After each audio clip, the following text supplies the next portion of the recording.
Hey y'all, it's Amanda and this is my Texas Zone 8 garden. Before we dive in, be sure to like this video, subscribe to the channel, and share this on your Facebook page.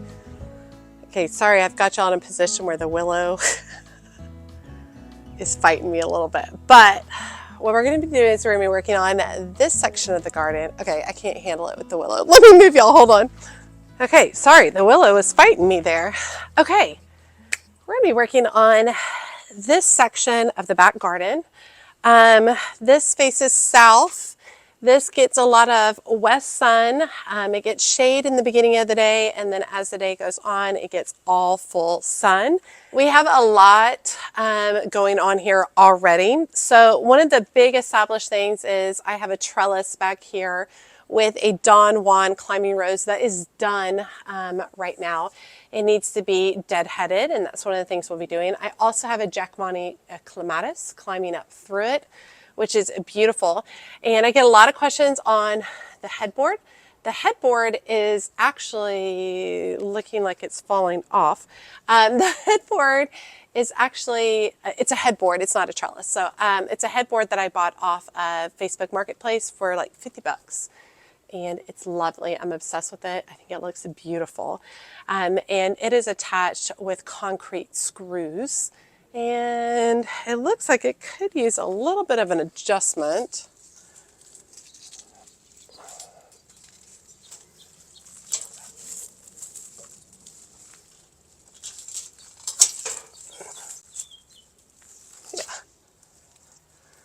Looks like it's not as secure as it used to be, so it might be something I need to work on. At the base of this, we got a lot going on. A lot of the weeds and stuff that you see right here are nut sedge. Sedge grass is the worst, but we've recently had a whole bunch of rain, so now is the time to pull that up. I also have a bunch of different heirloom mums in here. I have a bunch of calla lilies coming up that I planted last year. Got some solidago, got a lot of different things going here. I built this portion of the garden about 5 years ago. And it's really filled in over time. It's a really lovely, it's a little bit more of like a wild garden effect compared to others. I have a lot of things that reseed themselves here. Let me bring y'all in closer and we'll go ahead and get started on that nut sedge. Okay, so we got a lot going on in here. Some things I'm going to keep, most things I'm going to keep, and a few things I'm going to be pulling out. One of the things I'm going to pull out is this heirloom chrysanthemum. You see it's this really pale color. It has struggled and struggled and struggled. Where it has heirloom chrysanthemums right beside it that are doing beautifully, right behind it, but this one in particular has had the worst time. So me looking at that. I'll also be going in with my gardening kind of fork, and we're going to be pulling up a bunch of this sedge grass. Now, the deal with sedge grass is if you don't get its root, it just comes right back. And the soil right here is really thick clay. So I'm not going to, I know I'm not going to be able to get all of the sedge grass out because getting it out of this clay is next to impossible. So my life for now and forever with this garden will be removing sedge grass. And this area actually used to, a long time ago, used to have a lot of amaranth in it. And amaranth, it was beautiful, but it kept reseeding itself so much. It was so crazy and intense that I actually ended up putting down a weed barrier for a couple of years to kill off all the amaranths. Because it was just so much, it was overwhelming, and it was just a lot. So, and then last year I decided to finally pull the barrier back up. And there's actually, there we go. Okay, these roots are ridiculous. I decided to pull the barrier back up, which has been fine. I haven't had more amaranth, but obviously I've had a ton more sedge grass coming up, which of course is not ideal. And I've also got some Bermuda mixed in here. I got all kinds of good stuff mixed in here. But I'm going to start with just a general clean out. That's the first thing we're going to do today.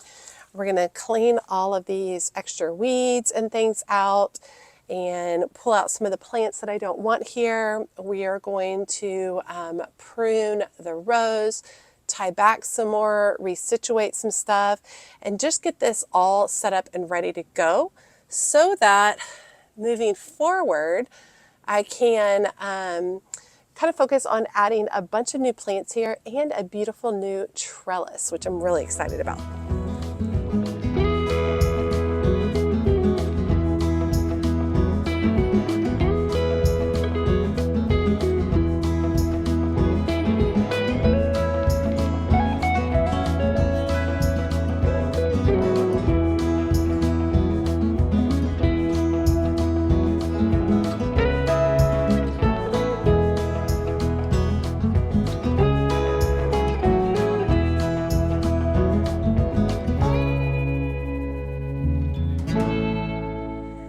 Okay, I ended up going all the way to there. It's very important that I keep up with this Queen Anne's lace. It's like a chocolate Dara, so there's different tones, but this is what I really love, these darker, beautiful, deep tones. Really pretty, so it's very important that I really pay attention and don't allow it to encroach too far over. This is looking good. Okay, so a couple of things I noticed. I think I'm going to pull up that mum and just get rid of it. Got a couple of other mums going over there. That is a Fireworks Solidago over there. Now, this is a Black-Eyed Susan, and it has lots of little baby pups. So I think I'm going to pull up some of the baby pups, and I'm going to plant them along this edge. And I think that'll be really nice mixing in with a lot of these calla lilies that I have coming up. These calla lilies are massive ones in the back that get like 3-4 feet tall over the years. I inherited them from my parents' house. They were getting rid of them. And then I have smaller calla lilies across the front. But the ones back here are like these giant mango ones that are absolutely beautiful. Now they're not going to be that way for a few years. So we're just going to start at this point. But I think taking some of that Black-Eyed Susan and dotting it across there would be really, really good. And then I think after that, I'm going to incorporate maybe some purple basil and maybe these creeping daisies, which we're supposed to go back to this new garden, which you can see I've not done anything with. So I want to go ahead and get them planted. I can always move them to other areas in the future. But I think that's how I'm going to start that off right there. So I'm going to take a little break because I have been sick, and then we're going to come back out here and we're going to start with transplanting some of the Black-Eyed Susan right there. Okay, so basically I've got like some baby pups. And they're almost just completely separate from the plant here. There's like lots of little plants in here. So I think what I'm going to do is I'm going to start by just coming in with my fork and trying to just like put the fork all the way down at the base of each of these little plants and basically just start doing some lifting with it to see if that will loosen these plants up some, and if I will be able to coax them out. I'm trying to be more diligent with gloves this season.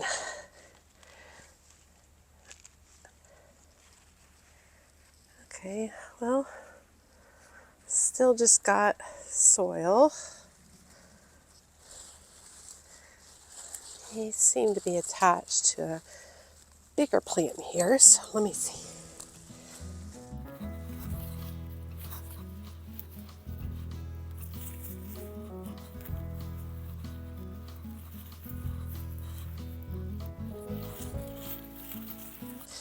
Might have to break out the hoary knife.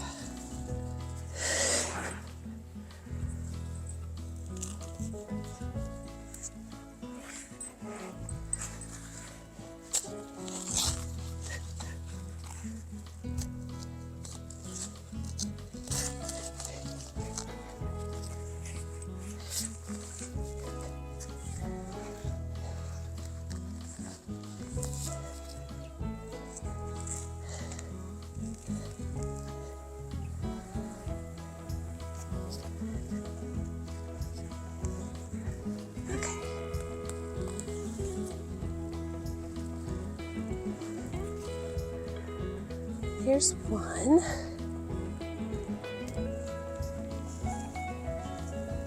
I think I'm going to try to get this kind of smaller one over here.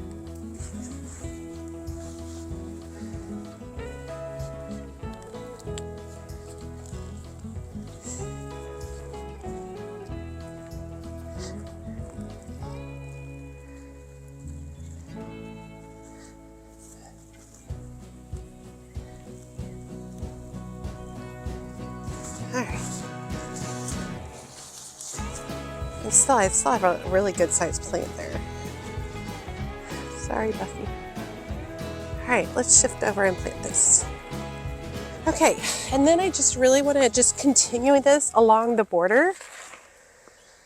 So I've got 2 plants here. This one's a little bigger. And if this works, I can do more in the future. Keep dividing out that black-eyed Susan and basically create almost like a whole border right here. I think would be fun. So I'm just digging up my soil. Now, a lot of this garden is native soil, so it has a lot of clay in it. Got some biotone to go in here. Black-eyed Susans produce cheerful, daisy-like golden yellow flowers with dark brown centers and bloom from summer to fall. They grow 2 to 3 feet tall, prefer full sun, and attract pollinators. These hardy perennials reseed easily and are drought tolerant once established. They're hardy in zones 3 through 9.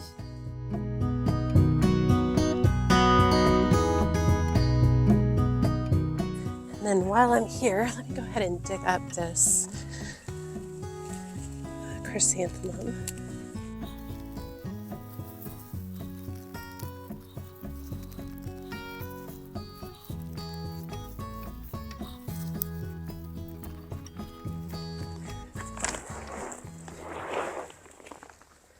All right, Buffy's hanging out with us. So I have some creeping daisies that I grew from seed.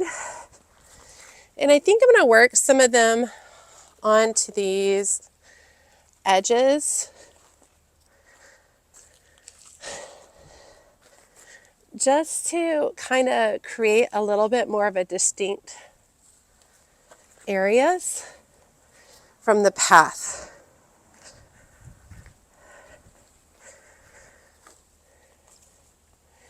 And they're not going to be in a perfect line or perfectly spread out, but I think it'll still look really nice. And work some of them in a little bit. And I grew these creeping daisies from seed. Super proud of that.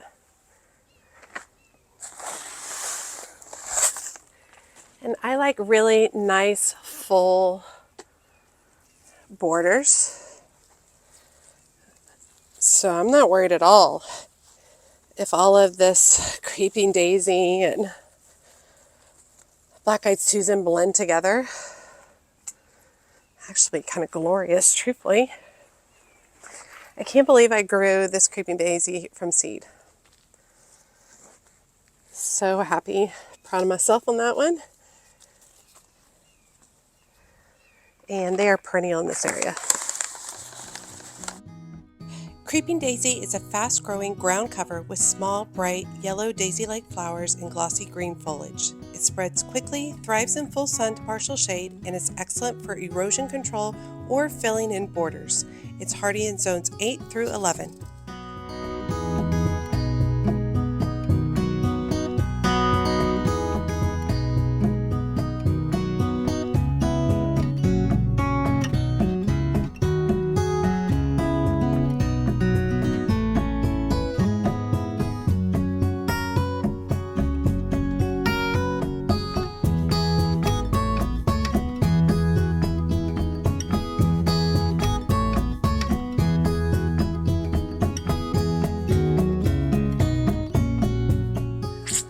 Okay, I'm going to water these in, even though the ground is pretty moist.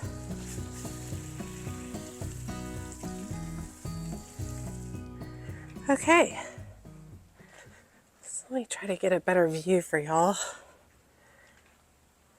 Okay, so a lot of work. Cleaned out all the nut grass, or nut sedge.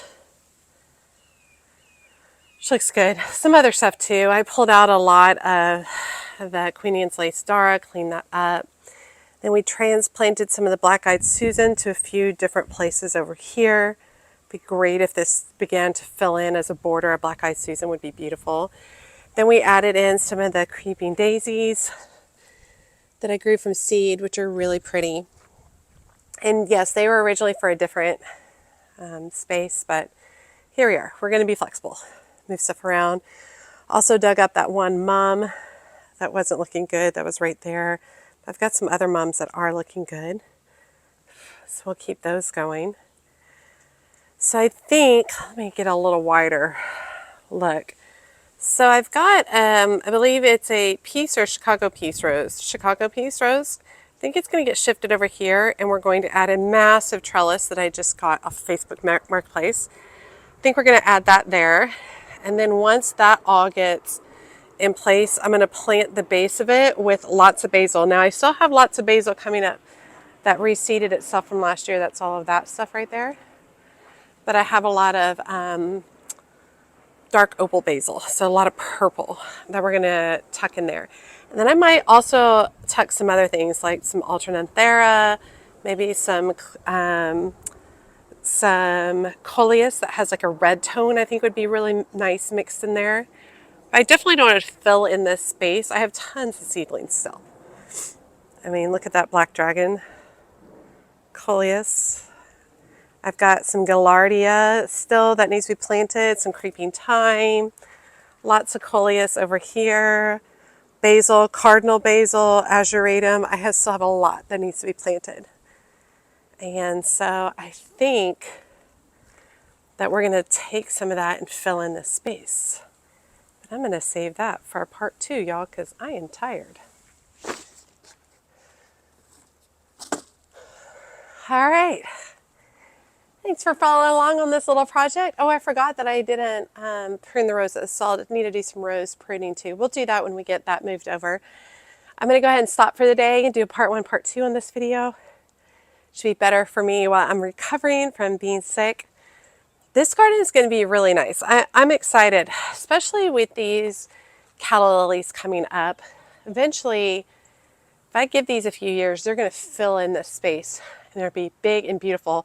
And their blooms, of course, are beautiful for cut flowers, but their foliage with this like dotted polka dot variegation on them, it's absolutely beautiful. I'm excited about that. Excited to have some more natives across the front with the Black-Eyed Susan. I think it's going to be really nice. And I think it's going to be fun to just continually fill in this bed. I really want it to be large and over the top and filled in really, really nicely. Because I love this pathway that's just nice and luxurious and beautiful. So I hope you guys enjoyed today's video. As always, make sure you like and comment on the video. Every time you like and comment, it helps grow the video so much. And if you don't feel comfortable leaving a comment, just drop me an emoji below, letting me know you made it to the end of the video and you say hi. And be sure to check me out on my Patreon community. It is all things gardening and all things She's a Mad Gardener. It's a group of great people. We get to share a lot of photos, chats, exclusive videos are only available to patrons, and there is a free tier to join in, and then there are additional paid tiers. The higher up you are in the tiers, the more access you get. So be sure to check that out. That link is in my video description below. As always, she's a mad gardener or a decorator or anything else that she wants to be. Thanks, y'all.